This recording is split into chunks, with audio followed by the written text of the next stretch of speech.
शुरुआत करते हैं बड़ी खबर के साथ, क्योंकि गुजरात और हिमाचल विधानसभा चुनाव के नतीजे आज आएंगे और सुबह 8 बजे से वोटों की गिनती शुरू हो जाएगी। गुजरात में 182, हिमाचल में 68 सीटों के परिणाम आएंगे। इसके अलावा कुछ और सीटें हैं जिन पर हमारी नजर रहेगी। मैनपुरी पर हमारी नजर रहेगी कि वहां का परिणाम क्या कुछ आ रहा है। विधानसभा सीटें जो बाई इलेक्शन में है उन पर हमारी नजर रहेगी। सरदार शहर विधानसभा सीट पर, जिसे पंडित जी की सीट कहा जाता है और जिसको कहा जाता है कि पंडित जी उस पर अघोषित तरीके से अजय रहे, क्या वो विरासत उनके पुत्र वहां संभाल पाएंगे या बीजेपी सेंधमारी करेगी, इस पर भी हमारी नजर रहेगी। 5 राज्यों की 6 विधानसभा के परिणाम आज आने वाले हैं। बाई इलेक्शन के दौरान नजर हमारी रहेगी यूपी की खातौली और रामपुर सीट के भी नतीजे आएंगे। रामपुर सीट अपने आप में महत्वपूर्ण, जहां के लिए कहा जाता है कि आजम खान अजय रहे, लेकिन उस सीट पर बाई इलेक्शन में क्या परिणाम रहेगा। सुरक्षा की वजह से मतगणना स्थलों के पास धारा 144 लागू की गई।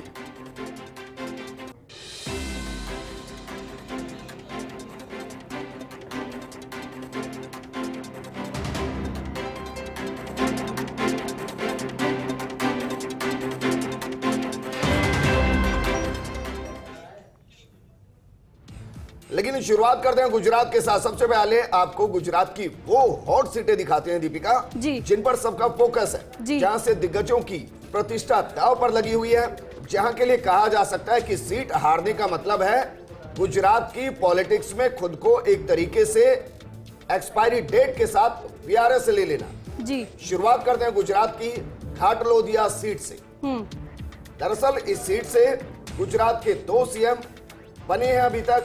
अभी भूपेंद्र भाई पटेल वर्तमान स्थिति में यहां से मुख्यमंत्री हैं। उनके अगेंस्ट कांग्रेस ने अमीबेन याग्निक को उतारा है, जबकि आम आदमी पार्टी से विजय पटेल मैदान में है। घाटलोदिया विधानसभा पाटीदार बहुल्य इलाका है।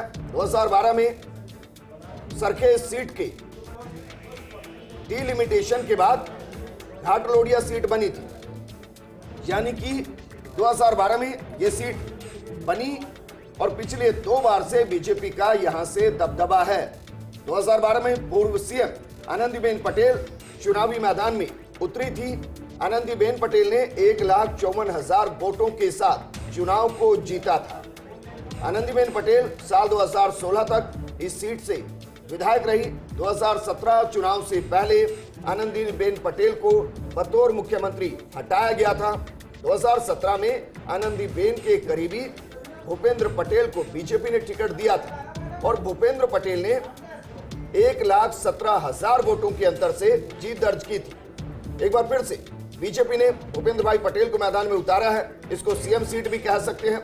आनंदीबेन पटेल की विरासत को भूपेंद्र भाई पटेल ने संभाला और अब भूपेंद्र भाई पटेल की विरासत को कौन संभालेगा, बीच में एक नाम हो रहा था विजय रूपाणी, लेकिन 2017 में कांग्रेस के शशिकांत पटेल को 57,902 वोट मिले थे। इस बार कांग्रेस ने राज्यसभा सदस्य अमीबेन याग्निक को मैदान में उतारा है। वहीं आम आदमी पार्टी ने पटेल बाहुल्य होने के कारण विजय पटेल पर दाव लगा है और इस सीट पर हमारी नजर बनी रहेगी। आप हमारे साथ बने रहिए, क्योंकि हम ये भी बताएंगे कि इस सीट पर किसकी जीत अभी तक जो सर्वे सामने आया उसमें होती दिखाई दे रही है।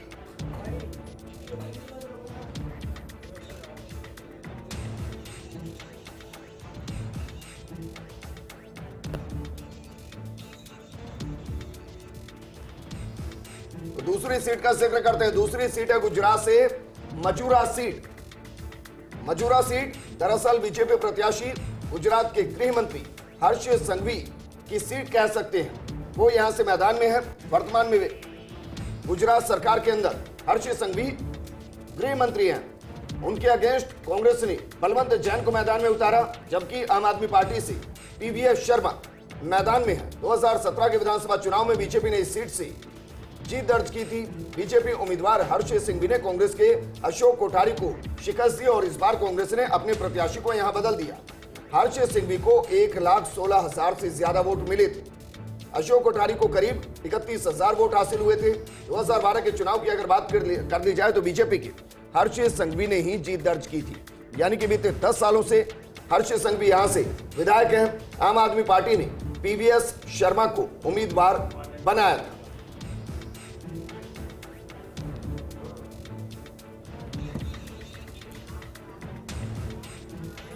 तो चलिए अगली सीट का रुख करते हैं। गुजरात की जो हॉट सीट है उनमें अगली सीट है भावनगर वेस्ट सीट। कांग्रेस और बीजेपी के बीच कड़ा मुकाबला यहां होता हुआ दिखाई दे रहा है। दोनों दलों ने बारी बारी से चुनाव में जीत हासिल की है। 2012-2017 के चुनाव में बीजेपी ही जीत दर्ज करती आई। इस बार भी बीजेपी ने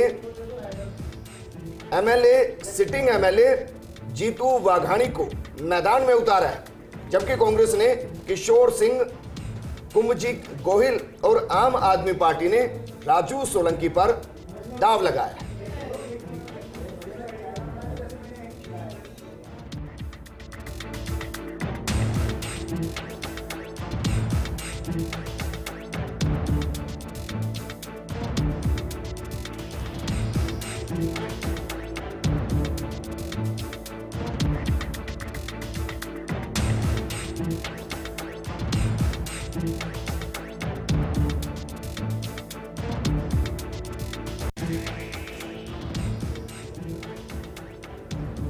गुजरात की जामनगर नॉर्थ सीट का रुख करते हैं। बीजेपी ने मशहूर क्रिकेटर रविंद्र जडेजा, सर जडेजा की पत्नी रिवाबा जडेजा को उम्मीदवार बनाया है।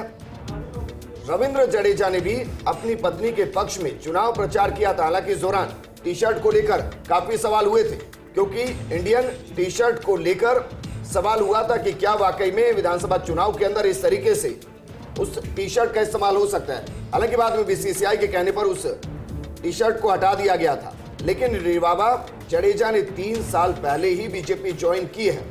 बीजेपी ने मौजूदा विधायक धर्मेंद्र सिंह जडेजा का टिकट काट दिया था। करणी सेना की महिला विंग की अध्यक्ष भी रह चुकी हैं। इसके अलावा वो तमाम सामाजिक संगठनों से जुड़ी हुई है। बात कांग्रेस की कर लेते हैं। कांग्रेस ने विपेंद्र सिंह जडेजा को मैदान में उतारा है। रिवाबा की ननद नैना जडेजा अभी कांग्रेस में है। रिवाबा के खिलाफ ननद और ससुर ने प्रचार किया और ये अपने आप में घर घर की कहानी है। आम आदमी पार्टी ने करशन करमूर को मैदान में उतारा। अगली सीट का रुख करते हैं। गुजरात से सूरत वेस्ट सीट। बीजेपी के गढ़ सूरत वेस्ट में कांग्रेस 27 सालों से सेंध नहीं लगा सकी है। यानी कि मानकर चलिए, जब से बीजेपी की कंटिन्यू सरकार वहां बन रही है 1995 से, तब से लेकर अभी तक इस सीट से कांग्रेस जीती ही नहीं है। बीजेपी ने एक बार फिर से सिटिंग विधायक पूर्णेश मोदी को मैदान में उतारा है। जबकि कांग्रेस और आम आदमी पार्टी की बात की जाए तो उन्होंने अपनी पूरी ताकत झोंकी है। कांग्रेस चाहती है कि न सिर्फ 27 साल का सूखा गुजरात में खत्म हो जाए, बल्कि इस सीट पर भी खत्म हो जाए। वहीं आम आदमी पार्टी किस्मत आजमा रही है। बात करें कांग्रेस की तो दीपिका, कांग्रेस ने यहां से संजय पटवा को मैदान में उतारा है, जबकि आम आदमी पार्टी ने मोक्षेश संघवी को मैदान में उतारा है। 2017 में पूर्णेश मोदी को, अंदाजा लगाइए, 1,11,615 सीटें वोट यहां से मिले थे और कांग्रेस के पटेल इकबाल दाऊद को महज 33,733 मत मिले थे। 2012, 17, 2, 98, इसके अलावा 95, 90 में बीजेपी जीती है। कांग्रेस ने इस सीट पर 1985 पर आखिरी चुनाव जीता था। अगली सीट का रुख करते हैं। गुजरात से डिमरी सीट। बीजेपी ने सिटिंग एमएलए को यहां मैदान में उतारा है। राणा पर दाव लगा है। 2017 में कांग्रेस ने जीत यहां पर हासिल की थी। 2020 उपचुनाव में कांग्रेस से यहां पर बीजेपी के खाते में यह सीट चली गई थी खिसक कर।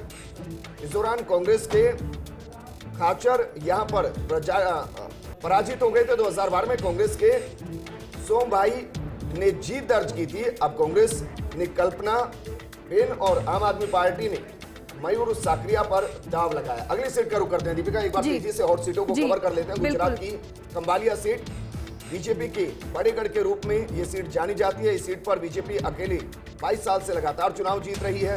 अगर बात की जाए 2017 के चुनाव की तो कांग्रेस ने इस सीट को अपने कब्जे में किया था। कांग्रेस की मानव विक्रम ने जीत दर्ज की थी, परचम लहराया था और कांग्रेस पार्टी ने यहां से पिछला चुनाव 1990 में जीता था। इसके बाद से बीजेपी यहां अपना वर्चस्व कायम किए हुए है। इस बार कांग्रेस ने विक्रम को ही मैदान में उतारा है। वहीं बीजेपी ने मुलू भाई बेरा को मैदान में उतारा है।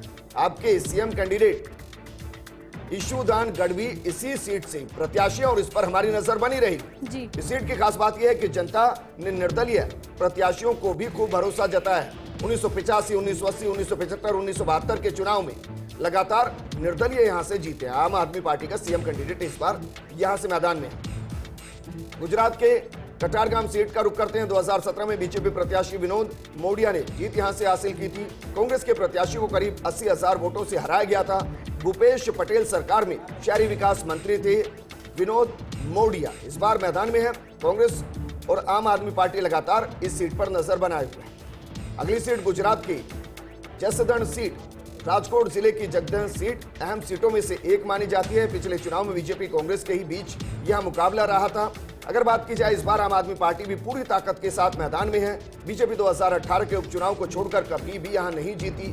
बीजेपी की तरफ से कुंवर जी बावरिया मैदान में है, जो पिछले चुनाव में कांग्रेस की टिकट पर लड़े थे और जीते थे। इस सीट पर कोली वोटर्स प्रत्याशियों की जीत हार का फैसला करते हैं। कुंवर जी 2017 में बीजेपी की भरत बोरा को महज 9,000 वोटों से हराकर विधायक बने थे, लेकिन इस बार वो बीजेपी की तरफ से इस सीट पर बैटिंग कर रही है। अगली सीट का रुख करते हैं। गुजरात की भावनगर ग्रामीण सीट की बात करते हैं। गुजरात की भावनगर ग्रामीण विधानसभा सीट बीजेपी की गढ़ वाली सीटों में शुमार है। बीजेपी इस सीट से लगातार 2 चुनाव जीत चुकी है। हैट्रिक लगाने की कोशिश वो कर रही है।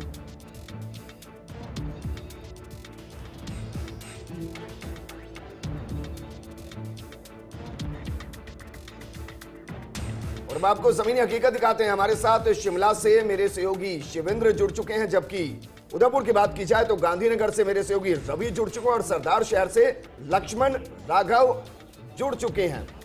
शिवेंद्र, आपके पास आना चाहेंगे। सबसे पहले तो ये बताइए कि सर्दी वहां कैसी है और इस सर्दी में सियासी गर्मी कैसी महसूस हो रही है?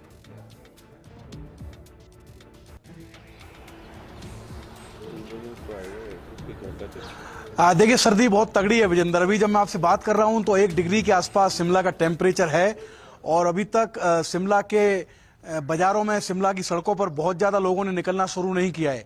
लेकिन जैसे ही 8 बजेंगे, 9 बजेंगे और ईवीएम खुलना शुरू होंगी हिमाचल के अलग अलग जिलों में, अलग अलग इलाकों में, वैसे ही यहाँ पर सियासी गर्मी बढ़ेगी। क्योंकि हिमाचल के चुनाव नतीजों पर बाकी लोगों की तो नजर है, लेकिन कांग्रेस की सबसे ज्यादा नजर है। कांग्रेस अभी उस दौर से गुजर रही है जहां उसको संजीवनी की जरूरत है। और जिस तरह का दावा एग्जिट पोल में किया गया है कि हिमाचल में कांग्रेस और भाजपा के बीच कांटे की टक्कर है, बराबरी का मुकाबला है, तो मानिए कि अगर हिमाचल में कांग्रेस को सफलता मिली, जिस तरह का दावा कुछ एग्जिट पोल ने किया है कि यहां पर 1990 से, यानी 3 दशक से जो रिवाज चला आ रहा है, एक बार भाजपा एक बार कांग्रेस, वो रिवाज अगर कायम रहा तो कांग्रेस की ये बड़ी सफलता होगी। एक स्फूर्ति आएगी उनकी पार्टी में, खासकर ऐसे दौर में जब राहुल गांधी भारत जोड़ो यात्रा निकाल रहे हैं, कांग्रेस में नई जान फूंकने की कोशिश कर रहे हैं। तो सभी की नजरें हैं हिमाचल में, क्योंकि 1990 से हर पार्टी ने यहाँ 5 साल राज किया बदल बदल कर, और हर बार यही दावा किया कि हमने विकास की गंगा बहा दी है, हिमाचल में बहुत सारा काम किया है। लेकिन कोई भी पार्टी, चाहे वो दिग्गज नेता वीरभद्र सिंह हो जो इस दुनिया में नहीं है, चाहे वो प्रेम कुमार धूमल हो जो कई बार हिमाचल के मुख्यमंत्री रहे हैं, कोई भी नेता 1990 से अपनी पार्टी को दोबारा हिमाचल प्रदेश में जीत नहीं दिला पाया है। इस बार नजरें जयराम ठाकुर पर है। रवायत निभाने का वक्त सियासत में बहुत कम होता है। सुबह सुबह 2 डिग्री टेम्परेचर में मानकर चल रहा हूं, चाय तो पी होगी, तो जरा बताइए चाय की जो थड़ियां वहां पर है वह बातें क्या हो रही हैं?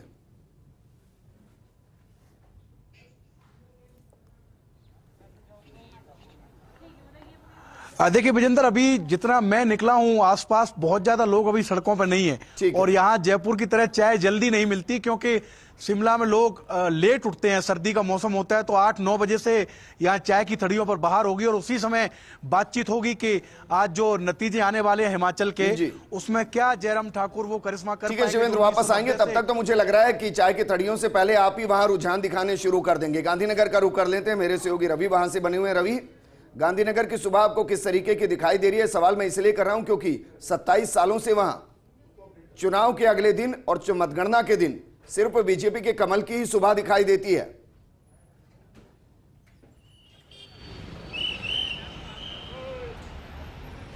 बिल्कुल ब्रजेंद्र, ठीक कहा आपने। पिछले 27 सालों से जिस तरीके से यहाँ पर भाजपा काबिज है, कमोबेश वैसा ही मौसम भी गांधीनगर और अहमदाबाद का जो है महसूस हो रहा है। और वो मौसम इस तरह का है, कोई बहुत ज़्यादा चेंजेस नज़र नहीं आ रहे हैं। बड़ा खुशनुमा माहौल जो है वो आज सुबह का यहाँ पर देखने को मिला।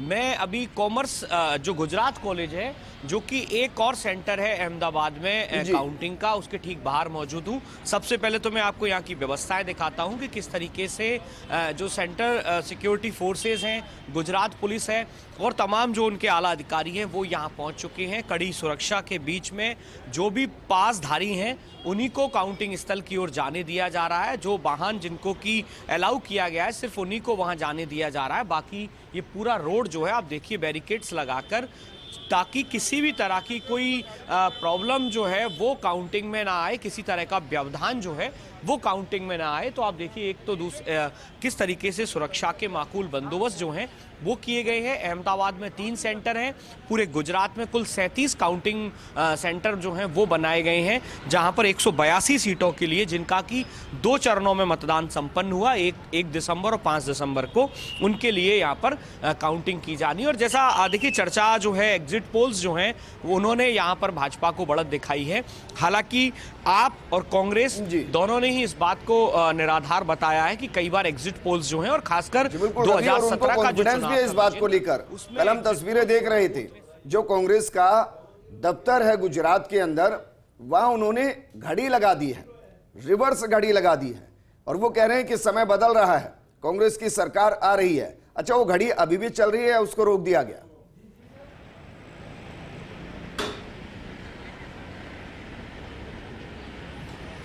बिल्कुल, देखिए मैं अभी जिस इलाके में मौजूद हूँ विजेंद्र, उसके ठीक पीछे इस तरफ जो है वो कांग्रेस में पीसीसी का जो कांग्रेस का दफ्तर है पालड़ी इलाके में, वो यहीं पर है। घड़ी फिलहाल लगी हुई है, लेकिन सबसे इम्पॉर्टेंट ये कि पिछले 27 सालों से विजेंद्र जो भी कोई भी पार्टी जो है, भाजपा का ये मजबूत गढ़ है। और खासकर देश के प्रधानमंत्री, देश के गृह मंत्री, दोनों के लिए ये राज्य जो है बेहद खास होता है, चूंकि उनका गृह जिला है, गृह राज्य है। तो ऐसे में यहाँ पर पूरी कोशिश जो है वो भाजपा ने चुनाव प्रचार में, ठीक है रवि, वापस आपके पास आएंगे। आप तो वैसे भी जिस गांधीनगर में खड़े हैं वो अपने आप में बीजेपी के लिए बेहद महत्वपूर्ण है। गृह मंत्री वहीं से आते हैं, अमित शाह वहीं से आते हैं, उससे पहले लाल कृष्ण आडवाणी की वो सीट रही है। तो आप तो वैसे भी एक पावर सेंटर के अंदर इस वक्त खड़े हुए हैं, लेकिन सरदार शहर का रुख करते हैं क्योंकि वहां पर बाई इलेक्शन और मेरे सहयोगी लक्ष्मण राघव वहां से जुड़े हुए हैं। लक्ष्मण, कांग्रेस के लिए वैसे सरदार असरदार ये शब्द बहुत चले हैं। अब जसविंदर रंधावा सरदार हैं, वो कितने असरदार होंगे सवाल ये नहीं। सरदार शहर में आज कांग्रेस कितनी असरदार आपको दिखाई दे रही है? वहां बातचीत क्या हो रही है सुबह सुबह?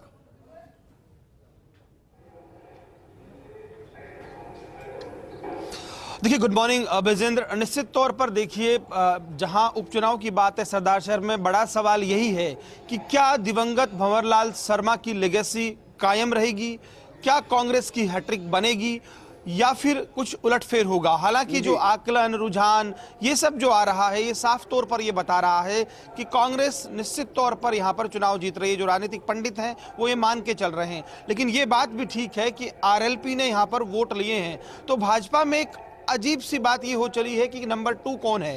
हालांकि ये माना जा रहा है, जिस तरह से भाजपा का संगठन है, कि संभवतः भाजपा ही नंबर 2 रहेगी, लेकिन कहीं ना कहीं जब मैंने बात कर रहा था तो ये चीज़ नेताओं में मुझे दिखाई दी। खैर, हम पॉलिटेक्निक कॉलेज में हैं जहां पर मतगणना होनी है, लगातार जो मतगणना कार्मिक हैं वो पहुंच रहे हैं। और देखिए, जो उपचुनाव की यदि हम बात करें सरदार शहर, जैसे पहला हमने कहा था जब आपसे बातचीत हो रही थी, हमेशा यहाँ पर सरकार के खिलाफ परिणाम गए हैं, लेकिन संभवतः इस बार ये मिथक टूट जाएगा। दूसरी तरफ देखिए, कांग्रेस सर्वाधिक आशान्वित मुझे लगता है इन चुनावों में है, तो इस सीट को लेकर है, क्योंकि यहाँ पर ये तय है, जो आप बात कर रहे हैं, रंधावा को वेलकम गिफ्ट हो सकता है यहाँ की जनता का कि यहाँ से कांग्रेस जीतेगी। लेकिन खैर, राजनीति संभावनाओं की कला है। लक्ष्मण, आप इसलिए ये इशारा कर रहे हैं क्योंकि अगर बात की जाए सरदार शहर विधानसभा सीट की, तो 70,000 के आसपास जाट मतदाता यहाँ हैं।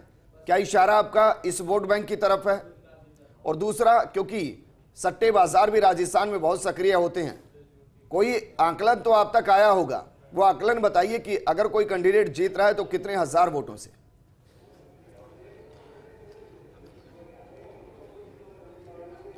देखिए, स्वाभाविक तौर पर जो आप कह रहे हैं, और हमने जब डिस्कशन किया था तो उस वक्त भी ये बात कही थी कि दरअसल आरएलपी और कुछ एक परिस्थितियां जो बनी उसके बाद पर्टिकुलर एक जाति विशेष का ध्रुवीकरण निश्चित तौर पर हुआ है, और जो आरएलपी के राष्ट्रीय अध्यक्ष हैं वो अपने आप में इस बात के लिए जाने जाते हैं। तो स्वाभाविक तौर पर देखिए, आरएलपी के पास खोने के लिए कुछ नहीं है, उनको जो भी होगा यहाँ से गेन होना है। जहां तक अंतर की बात है, देखिए ये माना जा रहा है 20 से 25,000, हालांकि कांग्रेस के नेता 30,000 तक दावा करते हैं, लेकिन 20,000 का अंतर मोटे तौर पर लग रहा है कि यहां पर यदि सब कुछ वैसा ही रहता है जैसा अंदाजा है, जैसा इससे पहले जो समीकरण बने उस पर चर्चा हुई, तो 20,000 के आसपास की जीत कांग्रेस की मानी जा रही है। लेकिन जैसा कि मैं फिर ये जोड़ूंगा कि पॉलिटिक्स विज्ञान नहीं हो सकता, यहाँ पर प्रयोग सीधे तौर पर निष्कर्ष पर नहीं पहुंचते। जनता जनार्दन होती है, जनता तय करती है। ईवीएम में भाग्य बंद है, थोड़ी देर बाद यानी 8 बजे ईवीएम भाग्य बाचना शुरू कर देगी और तब ये तस्वीर साफ हो जाएगी कि सरदार शहर का देखा है कि सुबह लड्डू किसी के ऑफिस में रखे होते हैं और शाम को बट किसी और के में रहे होते हैं।